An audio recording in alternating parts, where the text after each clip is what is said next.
एक चिड़िया की कहानी। घने जंगल में एक सुंदर चिड़िया सुर्खी अपने घोंसले में रहती थी। हर सुबह उसकी मीठी चहचहाहट से जंगल जागता था। वह खुश थी, लेकिन एक दिन उसने महसूस किया कि जंगल का वातावरण बदल रहा है। पत्तों पर धूल जम गई थी, पेड़ों के पत्ते मुरझा रहे थे और पक्षियों की चहचहाहट गायब हो रही थी। सुर्खी ने सोचा, ऐसा क्यों हो रहा है?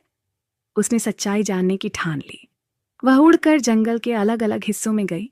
उसने देखा कि कुछ इंसान जंगल के पेड़ काट रहे थे, नदियों में कचरा डाल रहे थे और जानवरों को परेशान कर रहे थे। सुर्खी को बहुत दुख हुआ। वह अपने दोस्तों के पास गई, तोता, गिलहरी और हिरण। उसने कहा, हमें कुछ करना होगा, यह हमारा घर है। सब ने मिलकर योजना बनाई। उन्होंने इंसानों का ध्यान खींचने के लिए एक अनोखा तरीका अपनाया। सुर्खी और उसके साथी हर सुबह गांव के पास जाकर जोर जोर से चहचहाने लगे। गिलहरी और हिरण खेतों में दौड़ने लगे और तोता इंसानों की आवाज में उन्हें चेतावनी देने लगा। धीरे धीरे गांव के लोग समझ गए कि उनका व्यवहार जंगल को नुकसान पहुंचा रहा है। बच्चों ने अपने माता पिता को समझाया कि पेड़ों को बचाना और नदी को साफ रखना जरूरी है।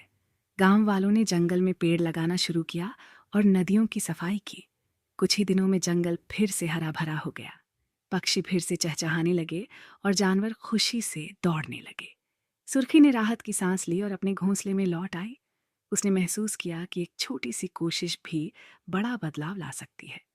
सीख, प्रकृति को बचाना हमारा कर्तव्य है। अगर हम सब मिलकर कोशिश करें तो हर समस्या का समाधान संभव है।